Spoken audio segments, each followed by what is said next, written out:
Hello, everyone. Welcome to episode number 35 of the Tomato Timer. And we are launching a really, really cool series, as you can tell with the changed up background and our logo right up there. One Young World is working, we're collaborating with them to launch the Young Changemaker series, and where we're bringing some incredible ambassadors to share their stories about making a change while often being very, very young. And I'm really, really excited to welcome the first guest on this kind of sub series that we're running, Joel Alexander. Joel is a final year undergrad at LSE. He's a Forbes 30 under 30 scholar, and he is a co-founder of ReShape Co. Started off as a pro bono, but a not-for-profit, one of the world's largest consulting group that is focused on, and it was built upon this in response to the COVID-19 crisis, and specifically for SMEs and startups. He's also the co-founder of Project Access India, where he was working to help underprivileged students to get into university education across the world. Joel, so good to have you. How are you doing? Thank you so much, Zubair. It's been crazy long, right, since we last met. But it's been a crazy time with COVID, and lots changed since the last time we met. You think like a few months apart wouldn't do much, but here we are. The world changes. But also with regards to what ZNotes is doing, I have to say, you guys have really turned around this pandemic time and turned it into something meaningful for everyone. And one of my friends messaged me after they saw that I was coming on this podcast, and they said that oh, you're coming on ZNotes, wow, you've made it when you've hit your childhood revision platform. And I was like, yeah, that's so true. Absolutely. Yeah, sorry, that was a glitch on my camera side of things. No Amazing. worries. Joel, tell me a little bit about the idea behind ReShape, because ReShape started off within the lockdown. So many of us were struggling to figure out what's up and down, how are we going to figure out life and how are we going to get our groceries, while you were sitting at home and working with a group of incredible people to set up this not-for-profit. So tell me about that. That's the funny thing, really. It's the most ideal time to set up a business, right? During your final exams. And you're just every day you're having these 24-hour exams, and then all of a sudden you get a startup idea, and then you have to scratch that itch. It's like a chicken pox, you just can't let it go. So I sat down, and luckily enough, I'd worked with these individuals who are now my co-founders. Huge shout out to John V, Anuj, Sheen, and Gokul, who are really, without whom this would not be possible. And it was really good that I knew that they were interested in the field of social entrepreneurship, whilst at the same time having really good consulting knowledge. And I always say this, I was not someone that started out with several internships in consulting or anything like that. Absolutely not. But it was essentially a will and a burning desire to help those in need that really fueled this whole thing and brought us together. With regards to how it happened while everyone else was figuring out how to get groceries, I guess there's really no answer to that. You can choose how to spend your time, to be honest, even today. But I don't think everyone has to get out there and do a startup during quarantine. Absolutely not. But I think it was really, a privilege just to work on this together with everyone. Yeah. Yeah. So just add a little bit more flavor to ReShape. So it is a not-for-profit. It's helping support startups, and especially in the APAC region. And the most incredible part, because I love anything that's to do with for students by students. That's our motto. So it's all student-led as well, right? Yeah. Absolutely. So at this stage, I think at least when we started, we were all students. And now 4 months in, 4 of our founders have graduated from university. So I'm the last one standing, I guess. But then our entire team of 210 members are now made of essentially students, right? And I absolutely agree. The times are changing, and we do have young people stepping up to the challenge and, taking responsibility. Absolutely. Yeah. So and tell me, why does that? Because I have a really, really good answer for this, but I want you to tell everyone, why students, why young people, what are they bringing to the table when we're talking about consulting? And, when most consultants look a little bit wizened and have gray hair and come in with a suit, why is it that dudes in t-shirts and shorts can actually make a difference? Yeah, absolutely. So I think that that mindset shift really needs to happen, where we think that mature industries are difficult for young people to take Yeah. on, and the challenge I find is that I don't see myself in a position where, okay, I need to wait 15 years before I'm able to start my own company and make a meaningful impact in consulting or in the SME space. Like I can't, Mm. I, as a young person today, I don't think me or my team have that patience to wait that long before being able to make impact. Yeah. And it's this constant urge of saying like, we have to make a change, and that's very one young world like of Of us, of course. course. But I don't know, what makes it special is that they're all so talented, and they've gone way beyond their years in terms of skills and like acquiring them beyond their degrees and things like that. So I think that um, it's really strange, but I feel like in my head at least they're almost equally equipped to take on these challenges. And yeah, we need time to gain experience, understand the ins and outs. We don't have everything ironed out, but I think that's the beauty of entrepreneurship. Like you never know what Yeah. you're diving into, what it'll turn into, but you go anyways and you see what happens. Amazing. I always kind of like toot my horn about my team because they are just an incredible bunch of people. Yeah. Again, many of them are not even at university or at high school, and they have levels of skills which are unprecedented. They have levels of organization which a full-time team often doesn't have. Yeah. We work across multiple times, and I'm sure you do too. Um, and the final bit, which I think is a huge value to consultancy, is the fact that these are young people who have that Gen Z perspective. They know that impact is front, right, and center of everyone, the youngest generation who are going to go out to buy and purchase services or goods. And it's that angle which is absolutely crucial for these large organizations to have, or large corporates to have, because without that, how do you sell to them? These are the people who know Yeah. exactly what it's, and then this creativity that the young people possess is incredible. Now, Yeah. it's quite tough to break it into anything as a young person. You always have barriers ahead of you. You have things which like people are saying, you don't have enough experience. You can't do this. You can't do that. How do we tackle that? Yeah. Honestly, I can't. There's no set one way to sort of approach this, right? For Mm. me, it's just a lot of like messaging people who probably would not respond to me, and like asking them, "Hey, what do you think about this?" And bouncing my ideas off of not just the people I want to work with, but also people who are in industry. So through One Young World, I was lucky enough to meet some great like investment bankers and consultants, and I was just like shooting this idea across to them, and I was like, what do you think, like, do you think it will work? And they're like, it's not exactly not the first thing I would think of. But then at the same time they were really encouraging and gave us some pointers as to what to look at especially. And I think also just doing some research, to be very frank. It's not rocket science. Consulting is not rocket science. Absolutely not. You being a STEM major, you'll probably agree more than anybody else that it's not too complicated to get into this sort of a thing. It's about problem solving. And I think if you have a passion to solve problems and you're able to connect different pieces of a puzzle, then consulting is the right fit for you, and it doesn't take too much to break the barriers into the industry. I wouldn't say so, and I don't think everyone would agree with me, of course. But these kind of experiences and getting involved with student consultancies, I think, is an interesting way even to break into the professional consulting industry in the long term as well. Yeah. Yeah. And I wanted to, like you mentioned, One Young World. I think that's another incredible place. But in general, you have surrounded yourself with people who are making a change. Yeah. You have the support of people like One Young World, but also colleagues who are also like, aligned with your social mission, your angle, your purpose on this planet.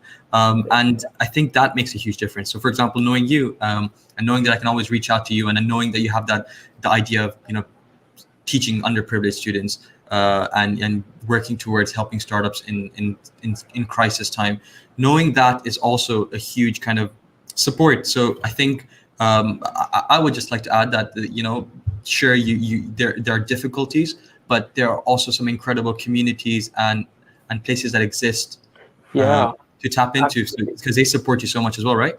Yeah, 100%. And I think, this is something that you and I can probably relate to. Like as students, again, we questioned probably like, would we be eligible to take part in One Young World? Like, like these are the things, like there's so many aspects, whether it's One Young World, whether it's consulting or like anything else, like you have to like take that chance and reach out and expect like, yeah, what's the worst case scenario? They say no.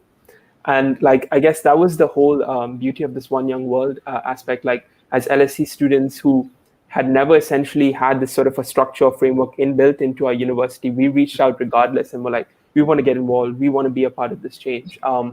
With respect to the organization as a whole and the people that are part of it, they're just amazing, aren't they? Like, and it's Your about getting inspirations. behind. Yeah, it's getting behind like one another. To be very frank with you, I think the mentality that one person has to be worse off for you to be better off, like that just seems to go out the window. It's like, together we need all of us to actually make a difference in the world and to make a meaningful impact. So I think the people at One Young World and those who have been involved with it, from your large celebrities to your final year uni students like me, like all of us feel the same way in that we just want to give back and we want to create a world that's better for everybody, no matter what industry it's from.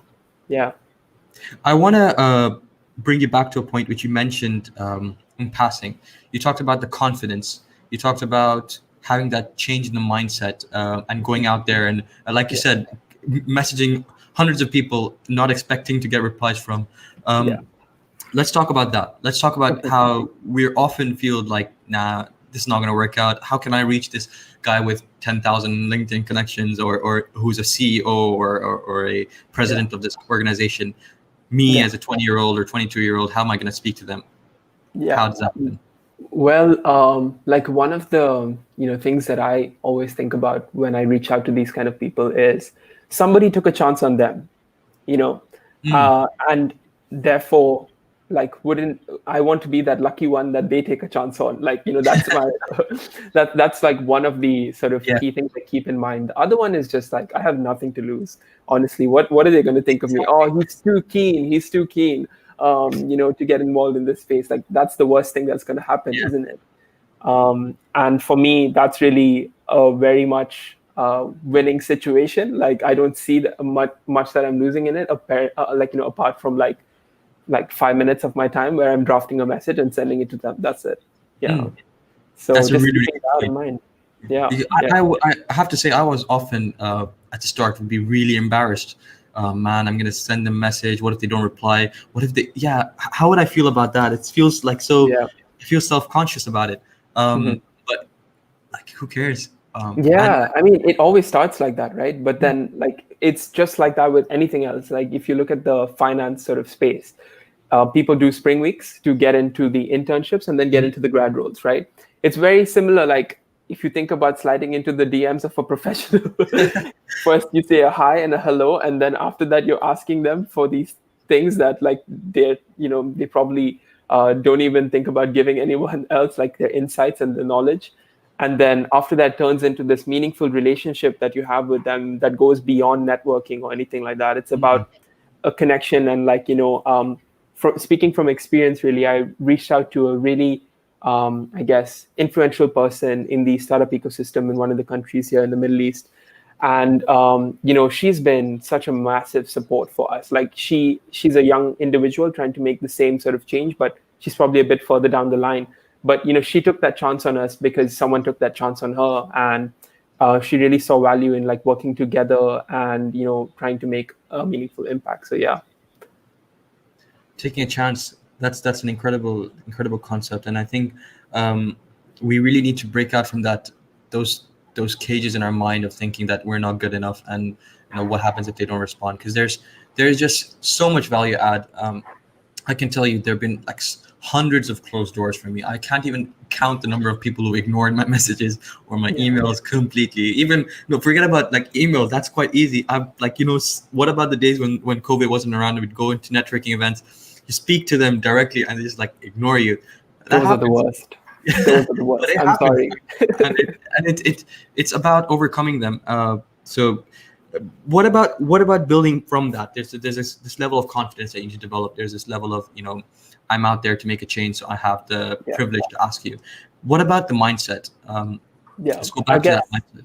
Right. So I guess when it goes beyond the personal gain and when the gain is for your community as a whole, for the world as a whole, the purpose in that sort of outweighs any sort of fear of rejection, any sort of pain from rejection, I Yeah, guess. And that really is what drives me to be okay with hearing a no from someone or not getting a response from someone, because I was doing it for a better purpose. I was doing it for the SME space as a whole, which is absolutely like tarnished right now. Majority of countries, like you see that the SME sector is the driver of the whole economy, and now it's absolutely. like, yeah, and it's just in shambles right now, right? So I feel like protecting, like, trying to help in any way to get those jobs back, Yeah, to sort of improve their business and help them recover some revenue, like those sort of things really make me passionate about doing this whole thing, and that's why I'm not really afraid of a no. incredible. So let's go back a few years, right? You're in your final year now. Were you Yeah. always like this? Was this always your driver, that to make a change in Yeah. the world? No, no. To be very honest, no. It was my driver was to make a change in my bank balance, but it went from coming in wanting to do like becoming a finance hardo, just like anybody else that we know in the sort of London system, I guess. Like it went from that to this time where I had a bit of a academic setback, I would say, and that really made me think, to be very honest, about like what my priorities are in life and what I want to have achieved when I guess I'm no longer here. So like the impact and the legacy you want to leave behind, Yeah, to go beyond more than restructuring debt and I don't know, mergers and acquisitions, yeah, and all those sorts of things. And I just really thought I was feeling quite privileged to be at LSE.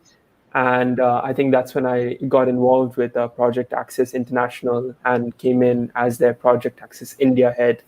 Like wanting to help those that didn't have this opportunity to come here and to experience that setback even, and realize those things. Like there are people out there that don't even get this chance, so I wanted to help make that a possibility. And really, that took me through a journey of like this whole new, it's not the entrepreneurship is not something I woke up with, like it's something that took a while for me to realize that this is what I want to do. And I think many entrepreneurs will say to you that only if there's a problem to be solved will they get up in the morning and sort of try to do something. And I think yeah. that's what I got out of that whole situation. And then moving forward, I was just like, anything I do, I want to be able to help somebody else, whether it's in a small scale, like one person, or whether that's like 100 people or 1,000 people. Yeah. And just to talk about LSE a little bit, because when I was in London as well, there was a very stereotypical image of what an LSE student looks like. And I remember you guys would tell me, like, I would hear that you guys had like Bloomberg machines in your library, and you guys were like attacking spring weeks like before they even came out, and you had like this whole plan, and you're gonna become a consultant, an advisor, and you're gonna move up the chain and become a partner by the age of 30 or something like that. Yeah. That's what I heard a lot about. But tell me what, and especially if you're surrounded by people like that, it's quite difficult to break that kind of mentality. Yeah. What is it like? What's it really like when you got in there, and how did you make that difference for yourself? Yeah, full disclosure, I've used those Bloomberg terminals, and I've had like, it's really fun to use. To be honest, those are kind of like really expensive if Yeah, you don't have access to them from your very university. expensive. So we're really grateful for that. But with respect to how it's like being there, the atmosphere is just like, to say it's electric is like to say that it's like in the entertainment business, but it's not. Like I mean to say like everyone's driven, like just driven. I guess I would leave it at that, and they Okay. want to achieve something. And I guess like, yeah, all the stereotypes about people knowing about spring weeks before they even came in. well, it wasn't me, so I didn't get in the door. But like it, I think people do have those stereotypical elements that you mentioned, to be very frank. But I think you'll also find a good percentage of people that are now having a shift in that priority. Like really thinking, okay, yeah, I'll use consulting as an exit opportunity, like using that to exit instead of I'll do that forever. So I think increasingly the financial services space for a lot of people, maybe not the majority of LSE by any means, but is becoming something of like a transactional or sort of like a phase in your life where you get some experience, you learn about the industries that are out there, especially with consulting. You do a lot of industry agnostic stuff, and then you move on to something else, like starting up something that will help people around the world, or whether that's just something for yourself.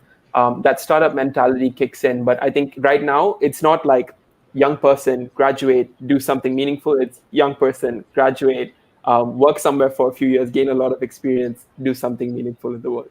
So that's the sort of trend, I would say. Yeah.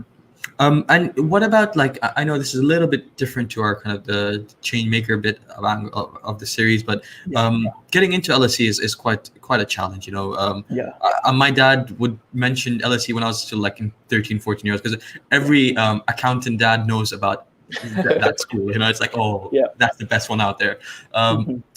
What about your academic journey at school? Were you studying GCSEs? How did you go about getting into a university like that?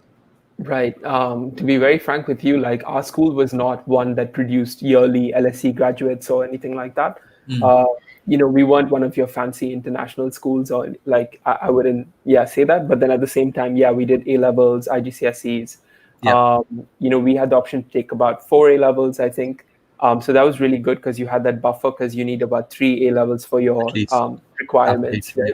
Yeah. And like you said, my dad always used to say that I used to read about your professors in my books, and now I want you to be able to go there and get in a class with them and learn from them. So I think that was really motivating. And I don't think there's like a secret recipe to get into LSE. I just think that it goes a lot towards curiosity of the subject area that you're pursuing. For me, it was like I had this article about helicopter money from the whole Abenomics thing. And, that's something I was like super interested about. I was like, oh, wait, so they're just going to give free amounts of money to encourage spending in the economy? Like, I was just like, that was a very foreign concept to me as someone who was in year 12, 13, right? So like different things like that really drive you to pursue a certain subject area. Mostly it comes from, I think, commercial awareness and sort of stuff. Like, I don't think a lot of people go into LSE coming wanting to go into like an academic sort of field of study or anything like that. But I do think that whatever is happening around the world is very much connected to finance, and that really drives people to apply there. But having that knowledge is super important, 100%. I think that the key thing that you said was curiosity. You need to have curiosity for the subject beyond what IGCSEs and A levels kind of push you to study, and that's what really makes the difference. That's what makes your application stand out. Joel, I'm reminded of the first time we met, and it was like the 2019 London Summit. It was incredible, and it was crazy because I was unsure, because it was my first summit at One Young World, and going into, I think was the Royal Albert Hall for the opening ceremony, the National History Museum for that. It was just like. Yeah, it was incredible. Meeting such inspirational people, attending some of those talks given by like some of the biggest names in the world, people like Professor Muhammad Yunus, Nobel laureate. I'm just reminded of that, and it's like speaking to you is like, it takes me back. The pitch competition, that was the highlight. I was like scouting my competition that day. I think it was you, Reej, and we had Shreya there as well. And we were sort of all pitching to get this amount of funding, I think, from this group. I think it was the Resolution Project, right? The Resolution Project. Yeah. And it was crazy because I was like, oh, what's he pitching? What are they? And that was my first time pitching for Project Access, actually. And I learned so much from like essentially 1 hour, 2 hours of saying the same thing again and again and refining it to like, the interests of the judges that were passing Yeah. us. And yeah, it was really, that was the best time to meet you guys and really get to know you guys on another level, to see that you guys also shared the, That same drive. yeah, absolutely. Yeah. So that's what I was Yeah, saying. it's sad that I don't know, like a lot of those physical, in-person, energetic movements don't happen, or are going to be very different from now on. But I guess I was mentioning it mainly because it was moments like these which truly inspire me and truly kind of give me the energy to continue working on ZNotes and continue working on all these projects that are out there for the social mission. But as we come to the end of the podcast, I wanted to like absolutely connecting with these kind of communities in the world who are filled with young change makers is crucial to keeping your energy levels, keeping your motivation up for whatever initiative you're working on. But what is it that you would what would you tell Joel, who's entering LSE with a very, what did you say, the financial hardo mindset? The What would you tell him? Yeah. I'll tell him that, there's more to the world than you. And what's in your bank account. And I tell him that, like, to have a meaningful life goes beyond, working for a company or whatever it is. It's to see how many people you impact on, maybe not on a daily basis, but how many people you're working towards impacting.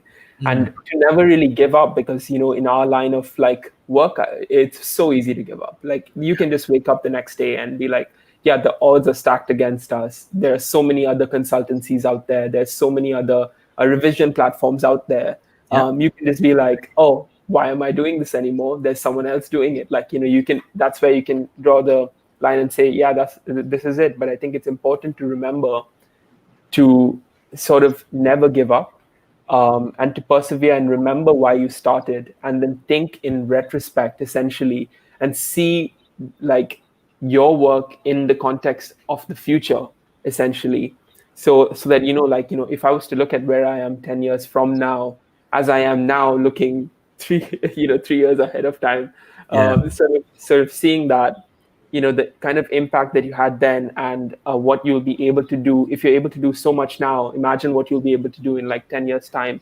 So being able to think in retrospect and never giving up and remembering why you started, I think just the key takeaways for me personally. Incredible. It was super, super inspirational to meet you many, many months back, but also to hear you again. Thank you so much for launching this series for us. Absolutely, Zubair. Thank you so much, and all the best with the podcast and everything you're doing at ZNotes. Thank you so much. So that wraps up episode 35, guys, and we'll be back again next week. This series is going to be running for a couple of weeks. We have some really, really interesting, incredible guests, as Joel knows, some amazing ambassadors to share their stories and their unconventional journeys with you.